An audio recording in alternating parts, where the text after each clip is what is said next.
सभी देवी देवताओं के जन्म की कई कहानियाँ प्रचलित हैं। बिल्कुल इसी तरह माँ काली के जन्म से जुड़ी कई कथाएं सुनाई जाती है। उन सभी कथाओं में से एक कहानी है जो सबसे ज़्यादा प्रचलित है। बात उन दिनों की है जब एक शक्तिशाली राक्षस दारुण का अत्याचार तीनों लोकों में बढ़ गया था।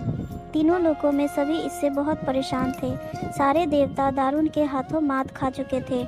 दारुण को वरदान मिला था कि उसकी मृत्यु एक स्त्री के हाथों ही हो सकती है।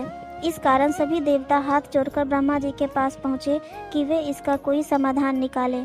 इसके बाद ब्रह्मा जी ने एक स्त्री का रूप लिया और दारुण से युद्ध करने चले गए, लेकिन वो भी इस असुर को हरा नहीं पाए। अंत में सभी देवता ब्रह्मा जी के साथ भगवान शिव के पास गए और उनसे प्रार्थना की कि वे कुछ करें। सभी की प्रार्थना सुनने के बाद शिवजी ने मुस्कुराते हुए माता पार्वती की तरफ देखा। उनका इशारा समझते हुए माता पार्वती ने अपनी शक्ति का एक अंश निकाला। वह एक चमकता हुआ तेज था जो देखते ही देखते भगवान शिव के नीलकंठ से होते हुए उनके शरीर में प्रवेश कर गया।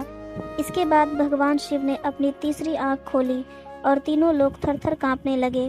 भगवान शिव की तीसरी आंख खुलने के बाद वह शक्ति उनकी उस आंख से बाहर निकली, जिसे देखकर वहां खड़े सारे देवता घबरा गए।